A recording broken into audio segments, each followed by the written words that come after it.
জবাই করি, এই বিষয়টা যেন আমরা খেয়াল রাখি। এটা হচ্ছে প্রথম রিমাইন্ডার।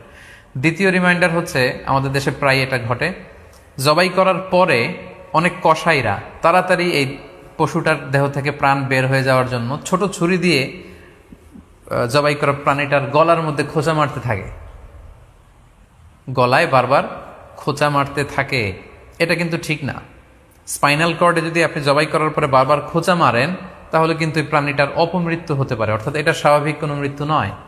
স্বাভাবিক মৃত্যু হচ্ছে জবাই করে দেয়া, এবং ইসলাম এটাকে আমাদের জন্য বৈধ করেছেন। আমরা জানি যে পাশ্চাত্যে গরুর মাথায় বুলেট মারা হয়, অথবা ইলেকট্রিক্যাল শক দিয়ে ওটাকে হত্যা করা হয়, অথবা ভারী কোনো লোহার হাতুড়ি দিয়ে গরুর মাথায় আঘাত করে সেটাকে মারা হয়। কিন্তু ইসলাম এগুলোকে নিষেধ করেছে। ইসলামের বিধান হচ্ছে স্লটারিং করা, আপনি জবাই করে দিবেন। সেক্ষেত্রে আমার মনে হয় 10 থেকে 15 মিনিট যদি আমরা একটু ওয়েট করি, গরুর দেহ থেকে সবগুলো রক্ত কিন্তু বের হয়ে যাবে, ফলে এটার গোশতটা উপাদেয় হবে আমাদের জন্য।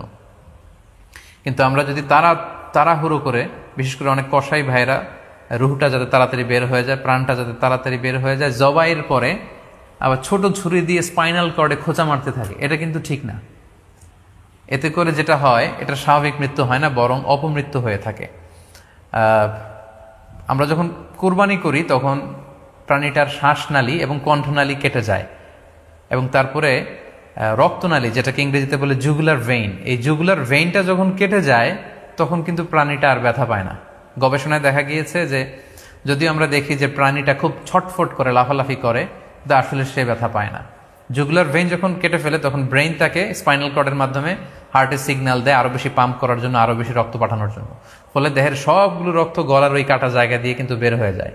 কিন্তু ওই মুহূর্তে আপনি যখন ছোট ছুরি নিয়ে এটার স্পাইনাল কর্ডে খোঁচাখুচি করতে শুরু করেন, তখন কিন্তু এটার অপমৃত্যু ঘটে, এটার স্ট্রোক হতে পারে, এটা হার্ট অ্যাটাক করে মারা যেতে পারে। তাহলে সেটা কিন্তু স্বাভাবিকভাবে জবাইয়ের মধ্যে দিয়ে মৃত্যুবরণ করলো না, বরং হার্ট অ্যাটাক করে বা স্ট্রোক করে সেটা মারা গেল। তখন কিন্তু আপনার কুরবানিটা প্রশ্নবিদ্ধ হয়ে যেতে পারে। তো এই জন্য আমি সকলের কাছে অনুরোধ করব, আপনারা তাড়াহুড়ো না করে 10 থেকে 15 মিনিট একটু ওয়েট করেন জবাইয়ের পরে, এটাকে স্বাভাবিকভাবে, ন্যাচারালি, প্রাকৃতিকভাবে এটা রুহটা বের হতে দিন। তা না হলে আমাদের কুরবানি কিন্তু প্রশ্নবিদ্ধ হয়ে যেতে পারে। 3 নম্বর রিমাইন্ডার হচ্ছে, আমাদের বাংলাদেশের অনেক জেলায় আমরা হিন্দু মুসলমান একসাথে থাকি। আমার কাছে নিউজ এসেছে যে অনেক জায়গায় অনেকে হিন্দুদের মন্দিরের সামনে কুরবানির গরু জবাই করে। এটা ঠিক না, কারণ আমরা জানি যে ওরা এই গরুর পূজা করে থাকে। সো আমরা এমন কিছু করব না যেটা ওদেরকে খুব বেশি কষ্ট দিবে। সো অনেকে শুনেছি যে উস্কানিমূলকভাবে তারা একটু দেখিয়ে দিতে চায় বা তাদের উপর প্রতিশোধ নিতে চায়। এরকম করে অনেক সময় হিন্দুদের বিভিন্ন গ্রামে মন্দিরের সামনে এই কুরবানির ব্যবস্থাপনা করা হয়। আমি বলবো যে আমরা এটা যাতে না করি। আমরা হিন্দুদের যে উপাসনালয় আছে, আমাদের হিন্দু ভাইদের উপাসনালয়গুলোকে স্কিপ করে এমন জায়গায় কুরবানি করব যাতে করে তাদের এই দৃশ্য দেখা না লাগে, এবং তাদের এবাদতগাহের সামনেও যাতে আমাদের এরকম পরিস্থিতি তৈরি করতে না হয়। আমরা যাতে সাম্প্রদায়িক সম্প্রীতি আমাদের এবাদতের মধ্য দিয়ে বজায় রাখতে পারি, এবং কোনো ধরনের উস্কানিমূলক কর্মকাণ্ডে যেন আমরা কখনোই যুক্ত না হই।